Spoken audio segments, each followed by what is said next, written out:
नमस्कार मित्रांनो, या आपल्या चॅनलवर S S D educational channel यावर आपले सहर्ष स्वागत आहे। सर्व मुला-मुलींचे, विद्यार्थ्यांचे पोलीस भरती व इतर MPSC UPSC ज्या करणाऱ्या विद्यार्थी विद्यार्थिनी आहेत त्यांचं सहर्ष स्वागत। तर व्हिडिओला स्टार्ट करण्यापूर्वी आपण व्हिडिओ स्टार्ट करत आहोत। तर लंडनमध्ये टिंबटिंब यांनी गोलमेज परिषद आयोजित केले होते। तर याचं उत्तर आहे पहिली गोलमेज परिषद।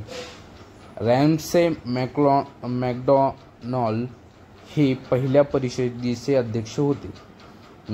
याचं उत्तर आहे। या परिषदेला भारत तसेच इंग्लंडमधील विविध प्रतिनिधी उपस्थित होते। तर यामध्ये डॉक्टर बाबासाहेब आंबेडकर सर, तेज बहादूर सप्रू, बॅरिस्टर जीना इत्यादी सहभागी होते। केंद्रीय रस्त्यावर जबाबदार शासन पद्धती, भारतीय स्वातंत्र्याची स्थापना अशी विविध विषयांवर या परिषदेची चर्चा झाली।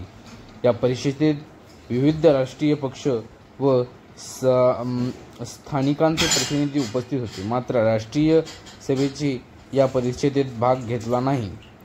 तर अशा प्रकारे रॅमसे मॅकडॉनल्ड ही परिषद पहिलीच घेतली गेली होती।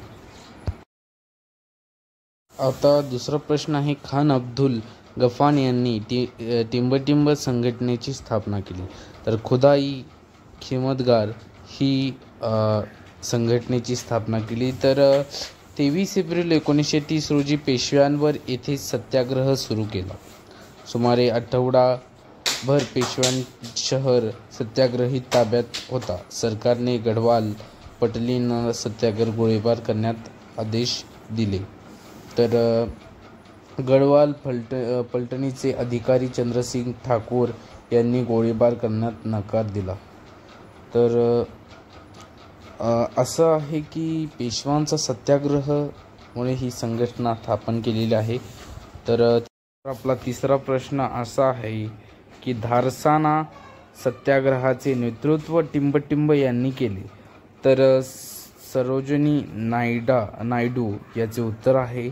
तर या गुजरातमधील धारसाना येथे सत्याग्रहाचे नेतृत्व सरोजिनी नायडू यांनी केले। मिठाचा कायदा मोडण्यासाठी निघालेल्या सत्याग्रहींनी पोलिसांना लाठीमार केला।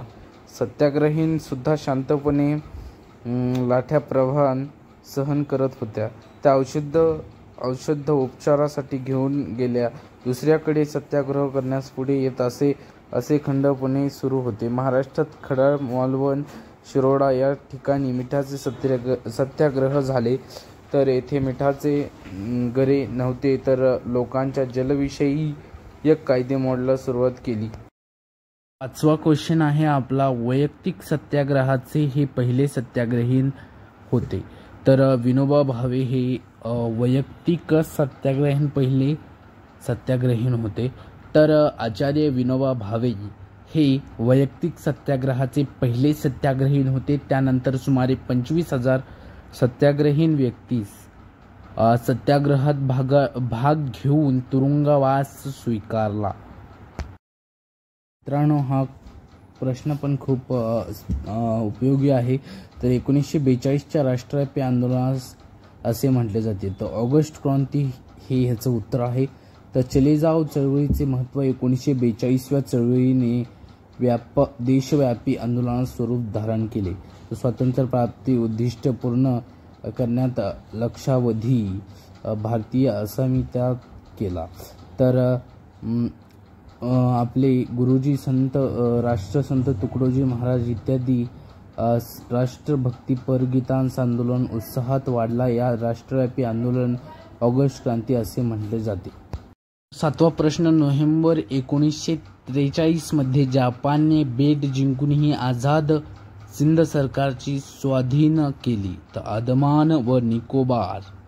तर आझाद हिंद सेनेचा पराक्रम नोव्हेंबर 1943 मध्ये जपान अंदमान व निकोबार बेटे येथे जिंकून ती आझाद हिंद सरकारच्या स्वाधीन केली। नेताजी त्यांनी अनुक्रमे शहीद आणि स्वराज्य अशी नावे दिली।